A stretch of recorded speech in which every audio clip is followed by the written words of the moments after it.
Perfect. Thank you very much for having me. And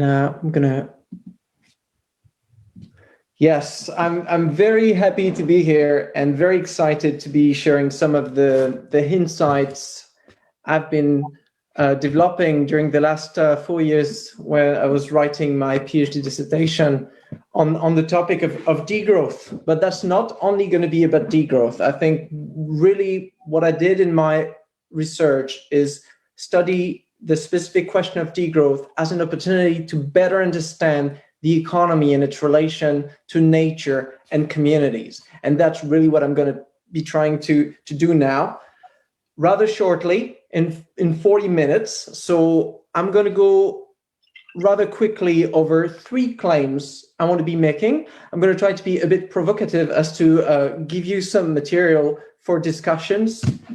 And I'm going to start with a thought experiment.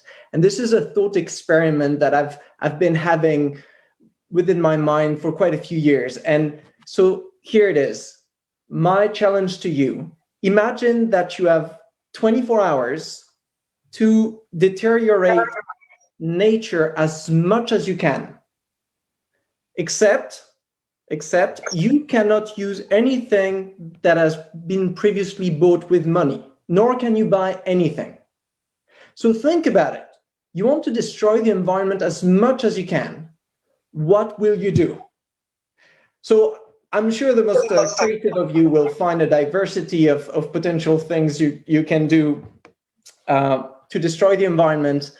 But as hard as I've been thinking about this, I could not really find anything tragic. And this thought experiment for me is to realize that the damage that we've been having on the earth and on communities is the result of a very sophisticated machinery.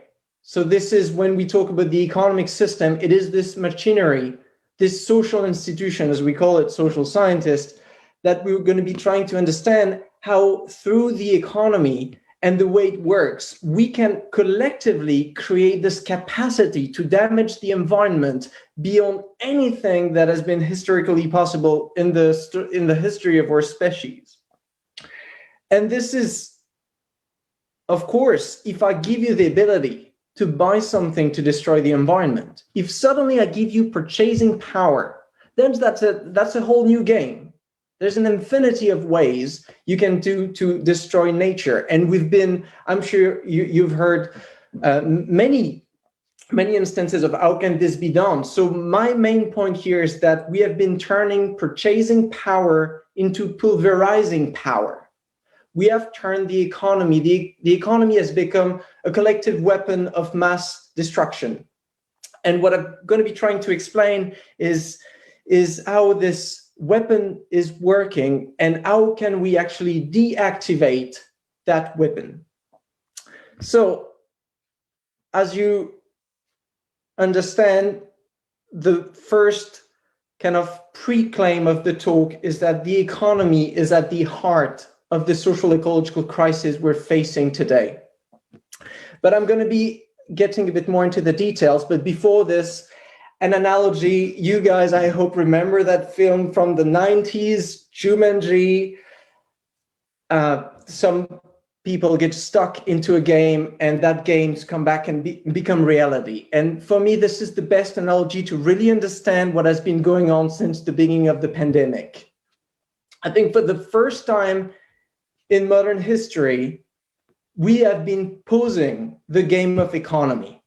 So we've realized that somehow that natural economy, that game of economy we've been playing every day for so long that we understood as to be the game of life, that thing was posed because of the pandemic, because, I mean, here I'm of course speaking from a French perspective. I'm currently in France. We are in the second wave of lockdown with massive partial unemployment, with the whatever it costs, that's the word of our president, policy to fight the pandemic. So basically, this analogy with Jumanji is, for me, I realized during the pandemic, for the first time, we've been slowing down, almost posing the game of economy. And so for the first time, we could look at the economy from the outside. We had this time of collective reflection, thinking about like, oh, what do I spend my hours doing? How does that contribute to well-being of communities and nature? What do we collectively create the ability to do? And now this is particularly important because in that moment of slowdown, and now that we're getting ready to get back playing the game of economy, I will be arguing in that talk that this is a historical opportunity to change the rules of the game, to realize that we don't want to play that specific game that we've been criticizing. But now, of course, we need to better understand what game we've been playing before and what new game do we want to play now.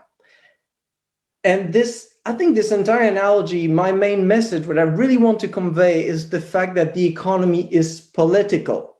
I never describe myself as an economist. I think I'm a political economist because I want to emphasize that we should politicize the economy. So what does that mean exactly? It means assuming that the economy is a social construction.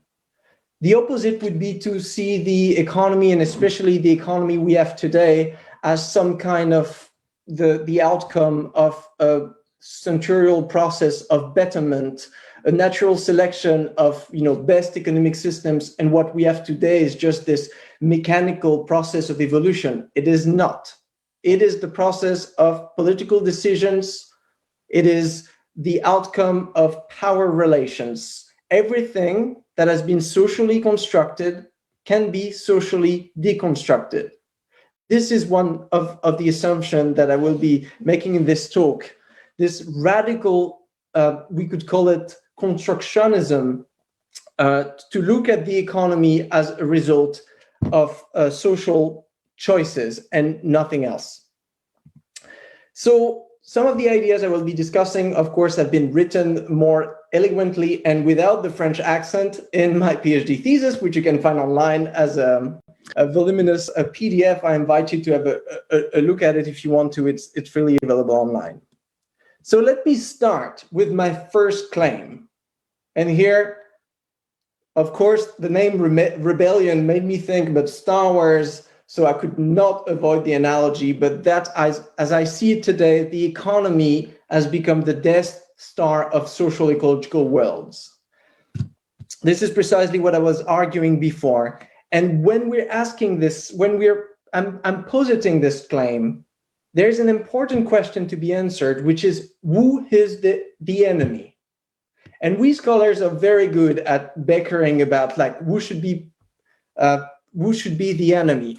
I give you a couple of examples. So we could name the economy, the economic system, could be capitalism, could be neoliberalism, could be globalization, could be development. One of the first claim here is that focusing on growth is a good starting point to name what is problematic about the system. And the growth controversy here, I'm drawing a bit of a landscape to show you how active is the question of growth here, perhaps in this spectrum. On the left, the most mainstream green growth. So the concept of, growth is good. You could call this the pro-growth team. And on the right, the most radical anti-growth, people that problematize growth. The choice I've made in the thesis is to focus on this question of economic growth. Why did I do this? Simply because it has become such a public topic. You don't read in the news governments that advocate for, we should really try to maximize the accumulation of capital. Or no one ever says, we should, describe their own government as neoliberal. Same thing, the concept of development is used in the context of inequality when we're comparing countries between each other, but it's not quite a mainstream keyword. On the other hand, economic growth is everywhere. When you look at the news, when you look at government agendas, when you look at international organization agenda, when you look at companies' mottos, when you look at economics textbooks, when you look at at many type of discourse, we have this concept of economic growth that comes back either in the positive or in the negative. So what I've been trying to do is to start from that concept of growth and try to better understand how that links with capitalism and neoliberalism and globalization, and of course to inject it with a lot of old criticism of these systems. And hopefully, this is my hope, that through doing this, create a new ground for discussion, to be advancing, not only to be rehearsing the old well-heard critique of capitalism, not only trying to overcome neoliberalism or productivism or consumerism or extractivism, these kind of local features of an economic system, but look at growthism, sorry for the ugly word, but look at growthism, that's how I called it in the thesis, growthism as this kind of defining feature of our economic system today. And you'll tell me, of course, by the end of the talk, if you're convinced by this focus on growth that I think link up and with all the other features. So here is the problem about growth. I'm going to go very quickly here. This is the problem part. For me, what has turned the economy into a Death Star is this striving for endless accumulation, that thing we call economic growth. I think I won't need to explain too much the first limit, the first problem with this, which is the biophysical limits to growth.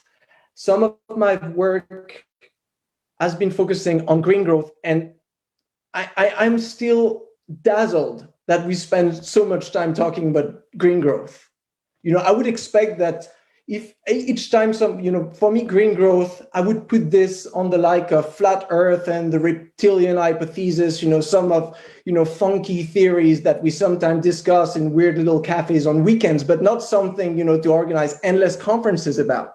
So in the report, Decoupling Debunked, that I published with some colleagues last year, we decided to have the Loch Ness Monster on the first page to really make that claim that green growth, the way politicians, governments, institutions talk about it. So this magical green growth where environmental pressures decrease massively and GDP increase massively. So not just, tiny relative green growth. This one you can find, but no one cares. What we need is massive reduction of environmental pressures. That green growth, that decoupling has never existed. We've never seen it. There is no empirical evidence of it. And even, in theory, it is so far pretty easy to argue that is not going to happen in the future, and even less in the next 10 years, where we need to make most of the cuts in ecological footprint.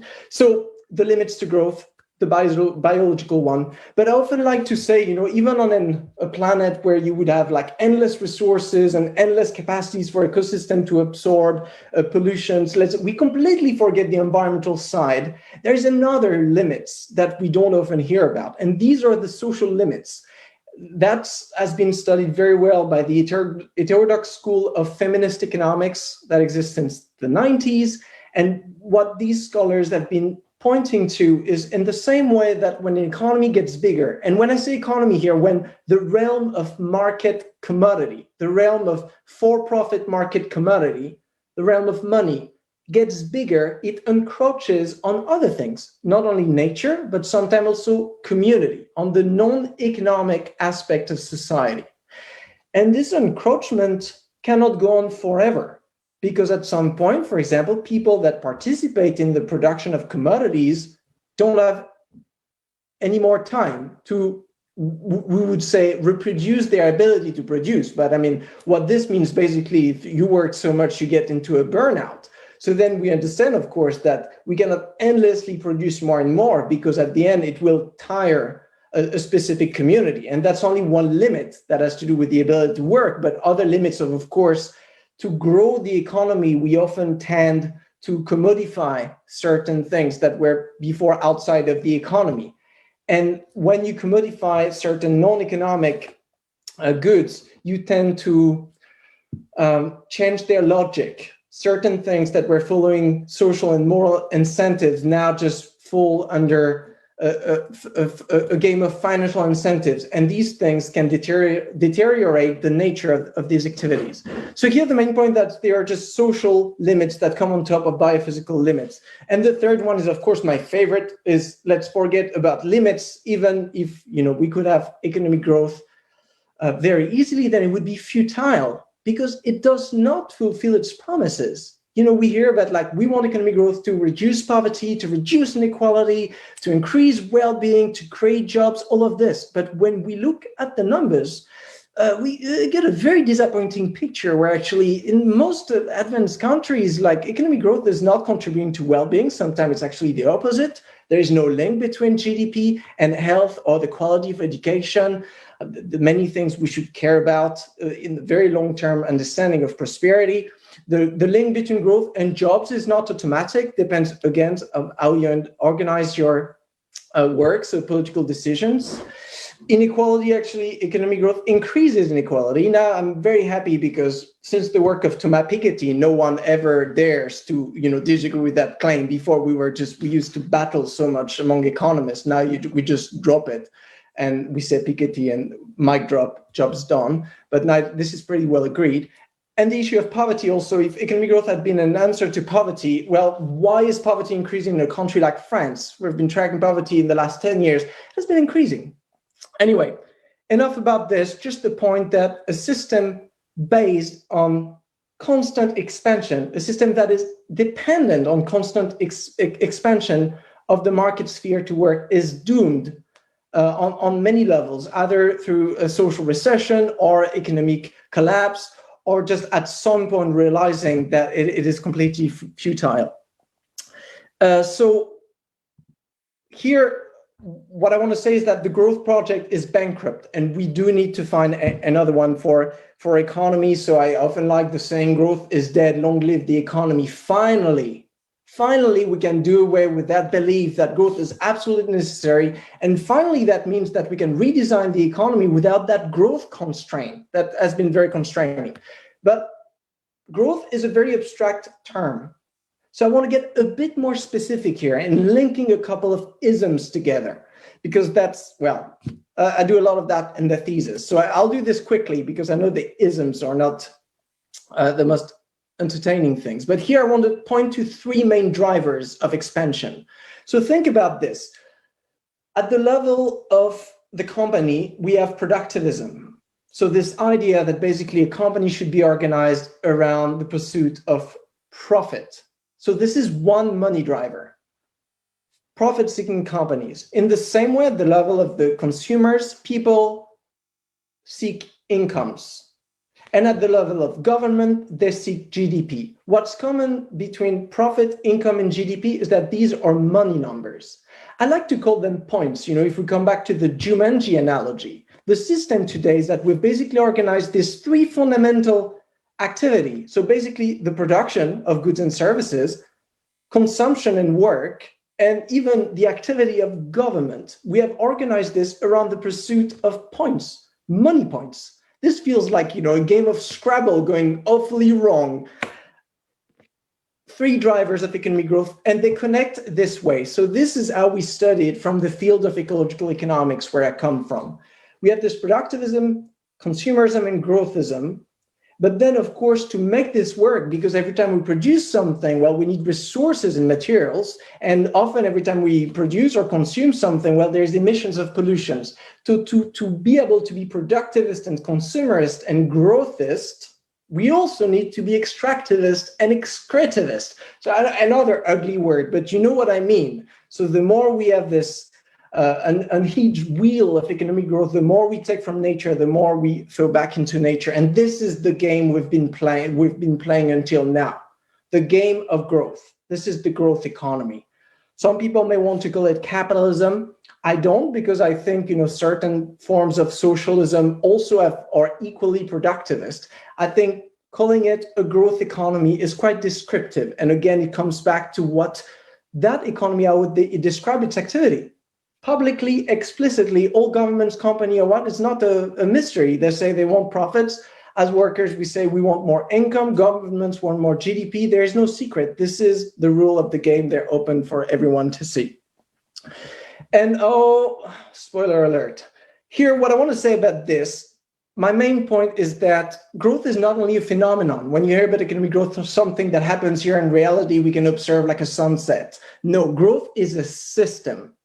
So again, that relies on specific institution. For example, a for-profit company is legally something very specific that is different from a not-for-profit cooperative, the specific institution.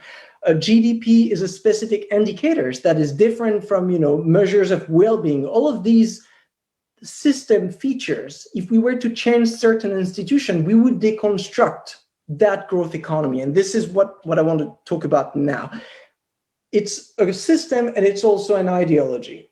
Here I've been spending a lot of time in the thesis, I think that's the longest chapter, to study really the controversies around degrowth. And I think what the controversies around degrowth, basically most of the people hating the term and being really afraid of it, tells us that we are terrified at the idea of not having economic growth anymore, which is also an economic reality we don't have anymore. That's the concept of secular stagnation. I think at some point this fact should start to kick in. But we are terrified at the idea of organizing our economy without economic growth. But because of the triple limits I've been showing, this is the task that we should be having. And it is also an ideology because every time there is a threat on growth, like this is the world is going to end. I mean, I remember when I was reading through some IPCC report and it was written about like, climate change is going to have negative consequence on economic growth. And it should not be the opposite. It's just we're looking same thing now. You have calculation to show how detrimental the pandemic is going to be on GDP.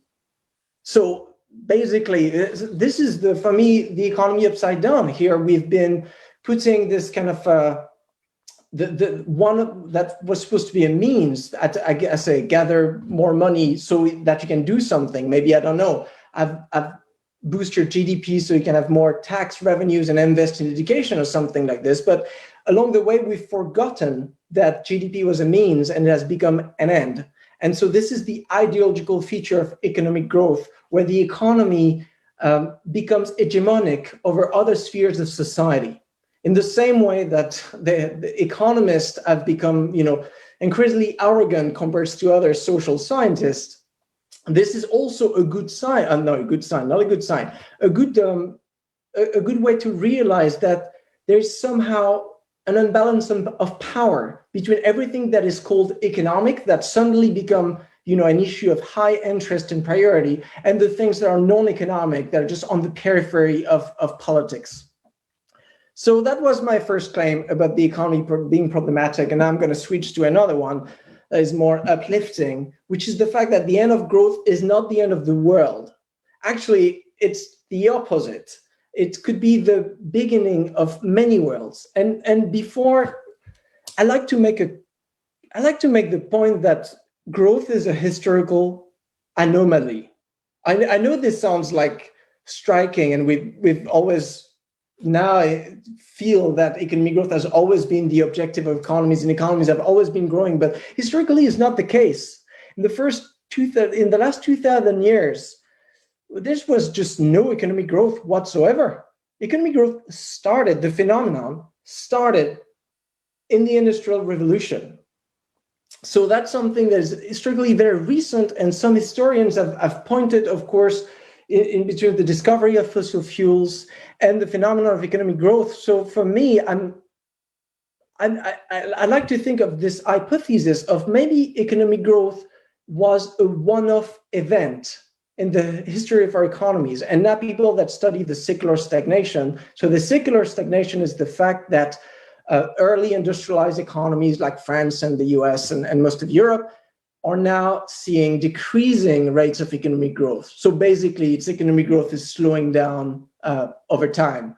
So now the hypothesis could be that perhaps, we had the ability to hugely expand our economies because of the discovery of fossil fuels, and now this window is closing down for many reasons. And I think that's how we should treat economic growth, not something we're going to be able to continue forever, but rather an abnormality. And there are plenty of alternatives. that was in that short intro videos, and that has always been the case. Here, I'm just putting you a couple from my personal list. I like to keep a list of every time I hear with an alternative economy framework. I put it on that list. And what we realized is that there has always been alternatives. They were just marginalized, disrespected, not considered to be serious or realistic or pragmatic enough. And I think now in the last 2 decades, I mean, there's been an explosion of alternative economy frameworks. So now, perhaps in 2008, at the global financial crisis, remember, we're hitting that argument that there is no alternative to capitalism. So we should, kick back into the old system because this is all we have. And now I can see that some people still try to recycle the same argument after the pandemic to be like, okay, look, I know what you're talking about, this new system, post-capitalism, post-growth and everything, but we don't have time. Like, this pandemic is horrible. Our economy has been on standstill since March here in France. So we need to kick back into the good old growth economy for a while. And then, we'll create all the money to invest into a Green New Deal and all of this. So here we fall back on this good old, there is no alternative. But again, if we consider the economy to be political, then we realize that this is just a matter of getting together and making a different choice. And I'm not saying that this is easy. I'm also not saying that you can make the choice at the level of an abstract economic system like this to be like, oh, now we're not going to have a growth economy. We're going to have a sufficiency economy. Of course not. We need to get down to the level of each institution. Every single way we extract materials we produce, piece of technology we have, and the way we produce them, the way we consume, the way we exchange, all of this, we need to find alternatives to. But when you read that literature, you find out that a lot of people have thought about alternatives to every single one of these institutions. I want to have just a few words about the field of degrowth, which I've been studying during the thesis, which basically degrowth is a group of researchers. The concept came up in France in 2002, and since people have been trying to better understand the social ecological consequences of the growth economy, as I've described it earlier, and ways of building alternatives to that system. Here you can find a couple of books. You can take a screenshot if you have some holiday coming up. I highly recommend some of these books. And of course, it has evolved in complexity. I'm going to start with this one. When the concept emerged in 2002, I mean, that was basically a critique of sustainable development, people that wanted to be a bit more direct over what needed to be done, which is basically to decrease environmental footprint. We need just, less environmental pressures. So that was the degrowth as decline of resource use. I mean, we can have many things, but this idea mainly environmental of doing less things. And this connects a bit with the early birth of the growth critique in the 70s, the Limits to Growth report, for example, and other works after this. But the concept has been evolving and adding two interesting features. The first one was a switch from arguing that we should just consume and produce less, to realizing that we cannot consume and produce less in a system, again, that is geared, that is designed to pursue that growth, that is dependent on that growth. If you're a private company competing on a for-profit market, and you're going to decide to shun the pursuit of profit, it's very likely you're going to go bankrupt. So that's the second feature of degrowth, to realize we need to emancipate from a number of ideologies and institutions that are making our economies dependent on economic growth. So we need to be able to create jobs without constantly expanding the realm of market commodities. We need to be able to finance the welfare state. I mean, we see this especially urgently today in the pandemic. We need to be able to finance the public budget without relying on the taxation of unsustainable polluting activities, for example. And there's been a third jump in the history of the concept of degrowth, most recently realizing that, of course, it's not enough to have a concept that tells us what we don't want to do, and this concept of escaping from an unsustainable economy. We also need to have a destination, something to desire. And this is where degrowth, I think, has started to to act as a magnet for a lot of other concepts that existed, in the periphery of subversive social science. For example, post-work, permaculture, commoning, conviviality. So degrowth has been basically just gathering all of them and try to, connect them together as to form the vision of an alternative economy. This is what made me interested in studying the concept, because I felt it was a very rich toolbox to organize alternative economies.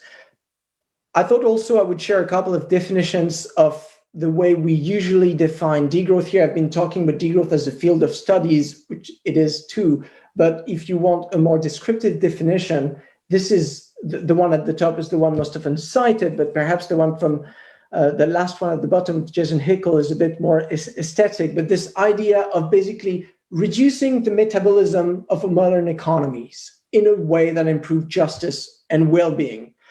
I like to talk of fast and furious economies or obese economies, but I prefer fast and furious. This is what we have today, fast and furious, increasing, using a lot of resources, emitting a lot of pollutions, again, in a very futile manner, because that does not manage to guarantee justice, nor does it manage to guarantee flourishing lives for most people. So the idea of degrowth is, of course, to slow down and shrink down the biophysical metabolism of modern economies so that they can be sustainable, but to do so in a way that guarantee prosperous lives for everybody. So here a good way to think about it is the donut economy of Kate Raworth, which is the idea of having this safe space between ecological maxima to not be crossed over and social minima we should be above.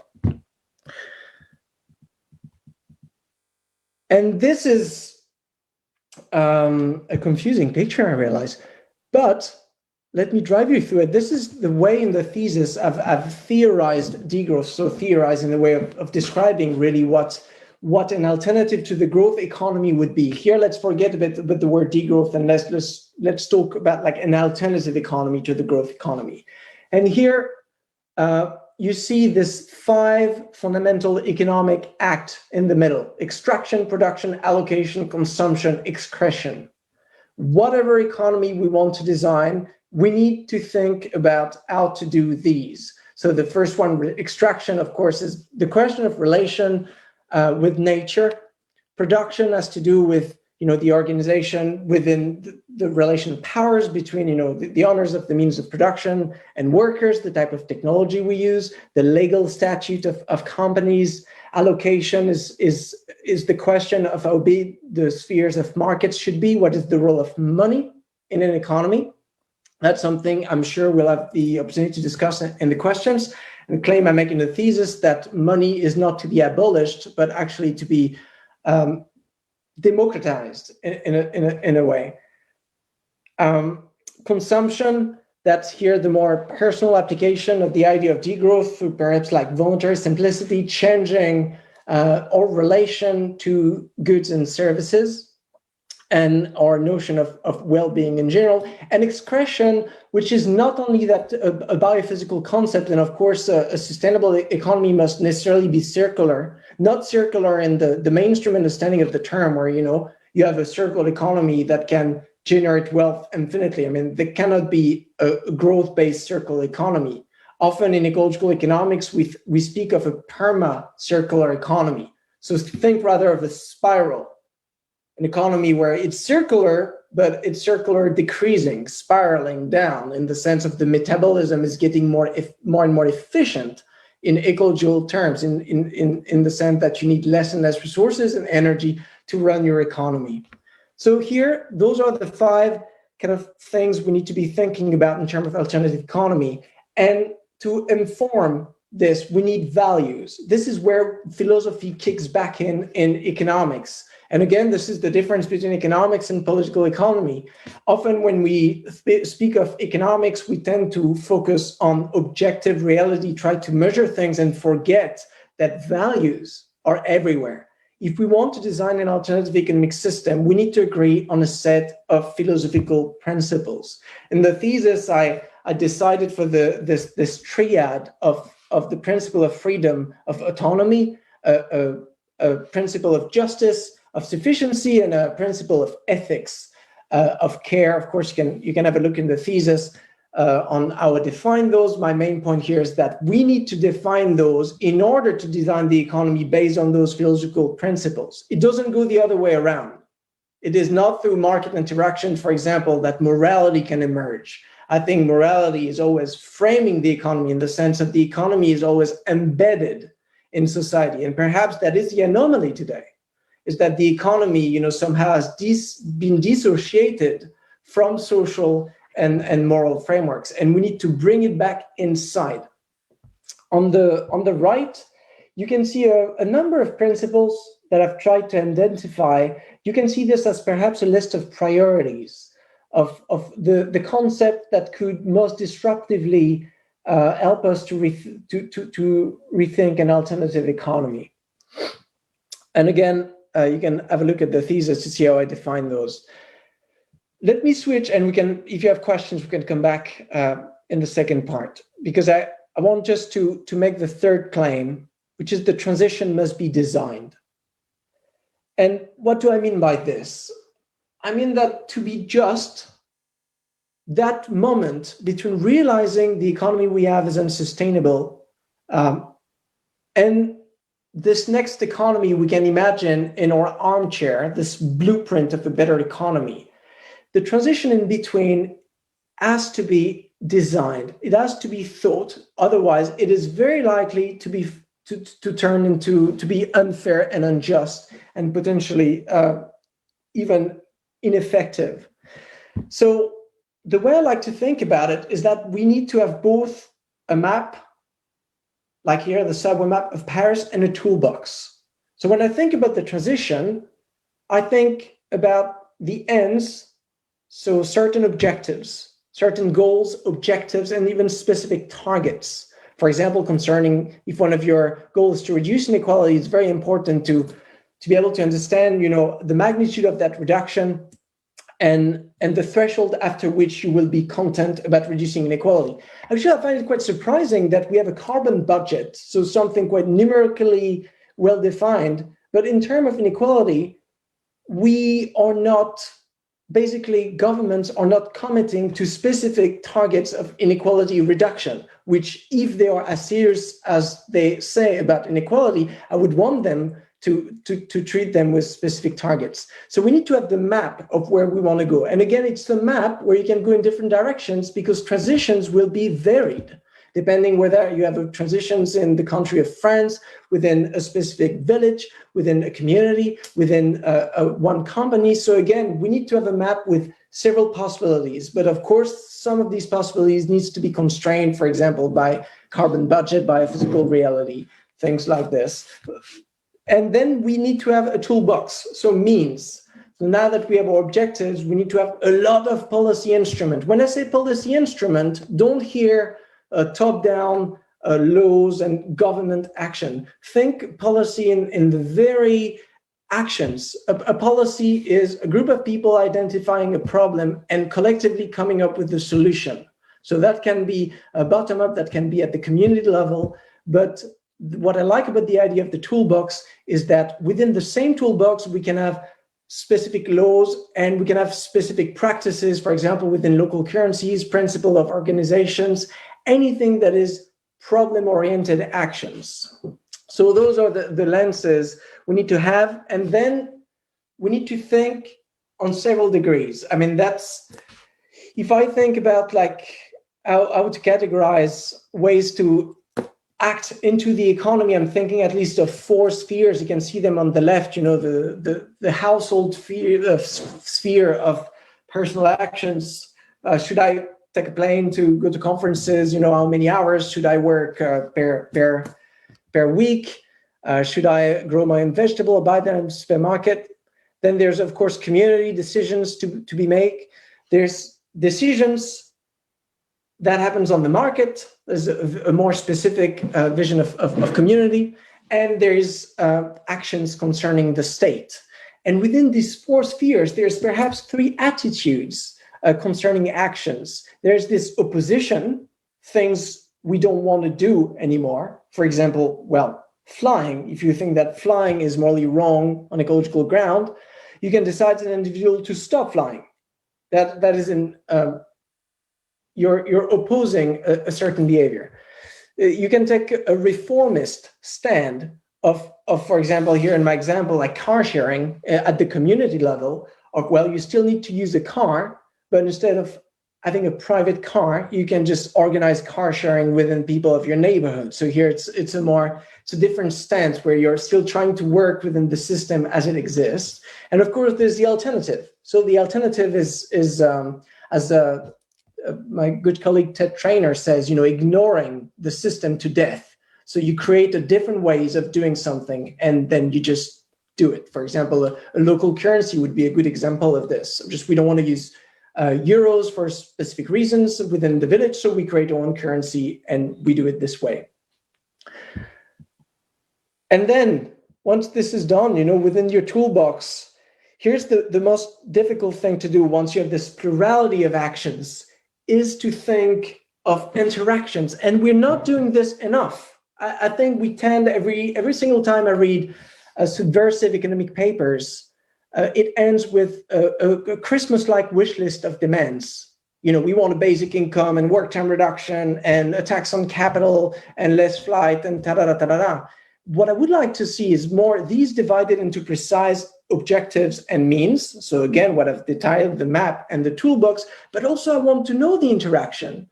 What's the link between work time reduction and local currencies, or between a basic income and local currencies, between a tax on wealth and flying behaviors? All of this, when we ask ourselves the question of interactions, we go from a messy, just let's say, list of demands to a more like interactive pathways. Why is that important? Here, I'm not I'm not advocating for some grand maestro recipe, and through doing this, we find a scientific way to perfectly, blow our way out of capitalism. No, I'm saying this is where the discussion happens.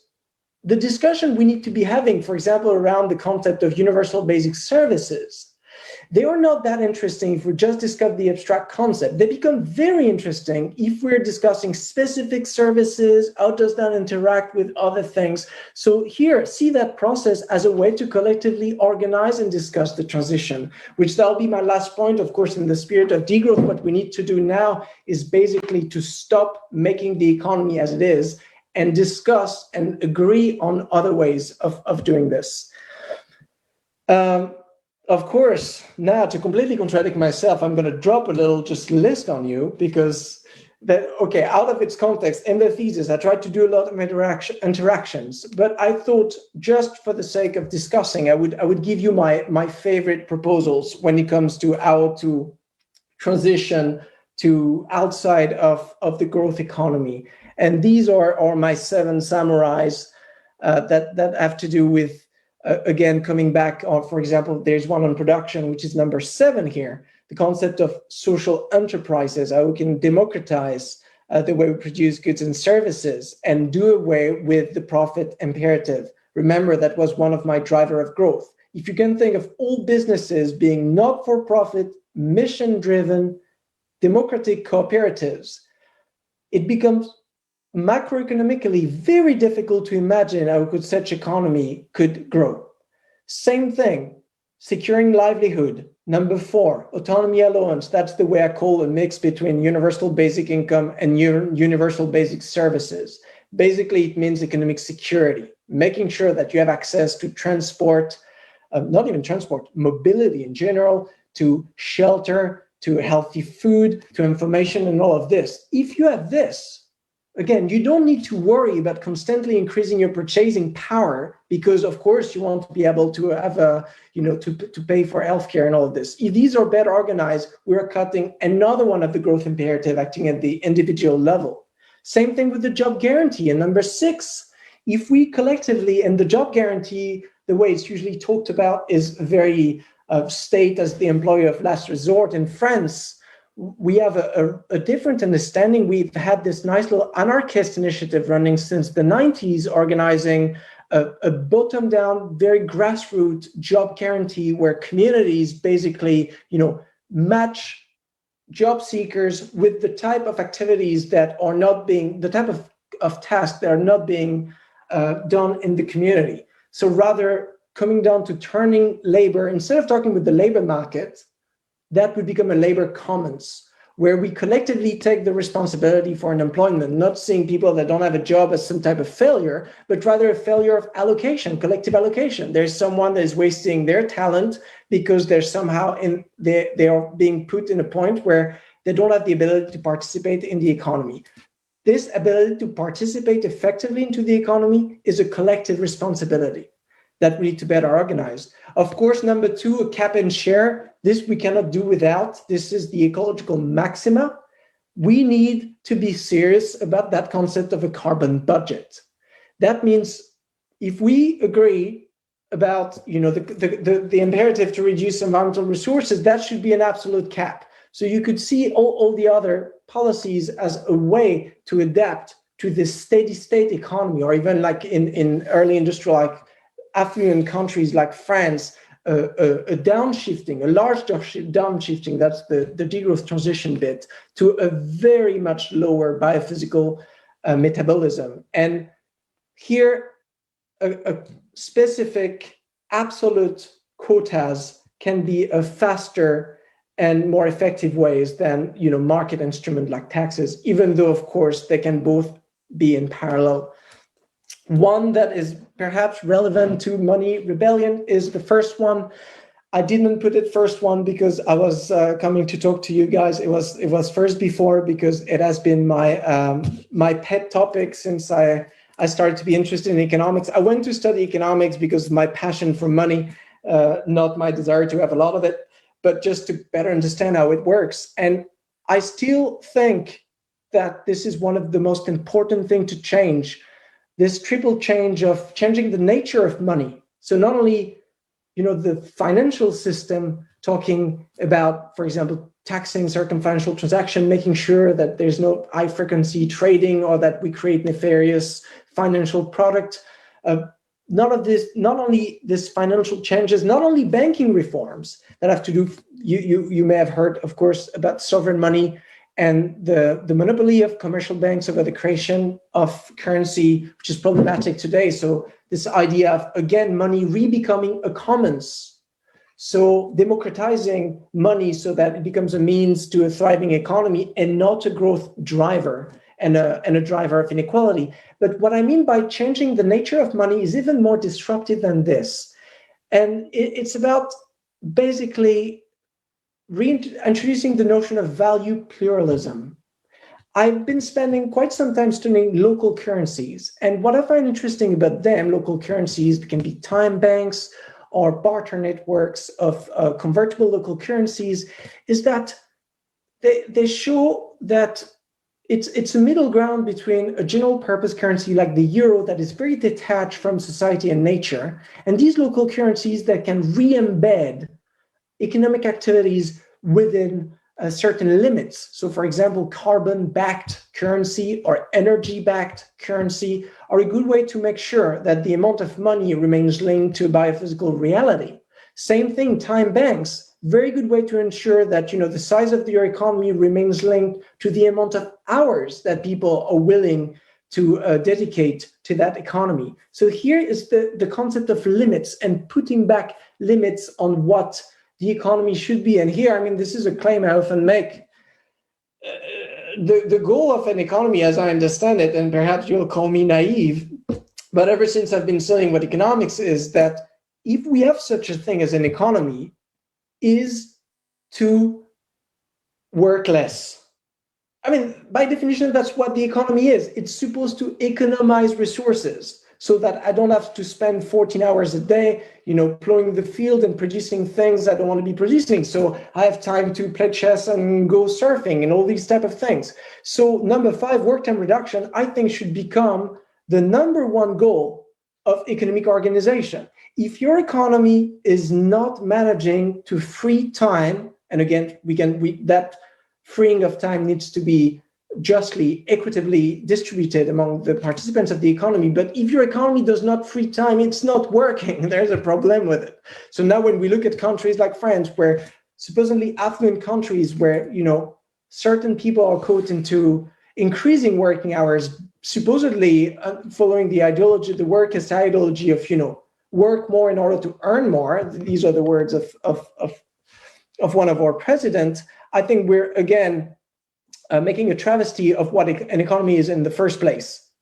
So work time reduction. I think I've covered all of them. Oh, number three, reducing inequality. This, I cannot stress, this is the one without which everything else fails. I think in the way we have to think about the transition, we need to take into account that we're starting from high rates of inequality. And without relieving this high rate of inequality, we're going to fall into situations like, you remember the Yellow Vest movement, where social objectives get pitted against environmental objectives. I've also been arguing, using the concept of carbon super spreaders, that there was a link between wealth and environmental degradation. Remember my first point, the thought experiment about purchasing power being pulverizing power. Now there is enough empirical evidence to show that it is indeed the rich that destroy the planet, which had been a slogan for a long time. Now it is a scientific fact. And so basically this campaign against wealth, extreme wealth, turns into an environmental campaign, is a campaign to mitigate climate change. And here's an extra step. In order to eradicate poverty, I think it is better to focus on eradicating extreme wealth and the task of redistribution. That's what we've been doing so far through a belief in trickle-down economics, which I think is even less convincing than flat Earth to me. And I find it surprising that people still use the term. Anyway, these are a few policies. A last analogy for you. Perhaps you've seen this film, 127 Hours, where Aaron Ralston, this hiker in the US, go hiking alone and manage very smartly to stuck his arm under a very heavy rock. And spoiler alert, is going to have to cut his own arm in order to liberate himself. The point I want to make here is about the transition. Is often we get lost in that discussion. Should we have a lot of bottom-up initiatives on the ground and completely ignore the state? Or again, should it be the opposite? Should we try absolutely to have the state being a driver of change? Again, we need to start from this specific situation today, which is of high rates of inequality that has given an insane amount of power to private companies, private conglomerates, and private individuals. There is no other ways of redistributing that wealth than through state mechanisms. So what I want to show is that we need to work together into a symphony of top-down and bottom-up changes. I give you a simple example concerning local currencies. Before 2014 in France, they were illegal. So there was a few local currencies, but regard of the law, there was just no legal framework. It was actually considered illegal. Well, there was a law passed in 2015 with a simplified legal framework created so that people could create the complementary currency. And now in France, we have 30 of them, and it works very well. A good example of here, the state in a top-down fashion, facilitating a blooming of activity from the ground. Here, from a degrowth perspective and a strong anarchist tradition, I believe that the vision of an alternative system can only exist in the community. The state and the level of bureaucratic top-down institution won't be able to see beyond the system as it exists. But that does not mean that we cannot use the state apparatus in order to facilitate a transition. I realize I'm running late on time. So maybe I'm going to finish with one of my favorite films, which you should be able to find online. It's free access. There's a link. It's from 1973. It's French. It's called L'An 1. And it's a little utopian comedy where basically on one day, all the the population of France decide that, they're not very happy with the economy they have. And so they say, okay, fine, you know what, in 1 year exactly, we're going to stop and we're going to discuss. So, they keep the economy running for 1 full year. And on a specific day, they stop everything. They sit on the grass and they start discussing, about justice, about well-being, about work, about things like this. I really like this film because it encapsulates this utopian thinking we need to have today. We need to stop making the economy as it is today, participating in legitimating and recreating certain institutions that are toxic. So this is perhaps my main message here, a call to stop reproducing that economy and to start thinking about alternatives and way to make them real. On that note, perhaps it is time for questions.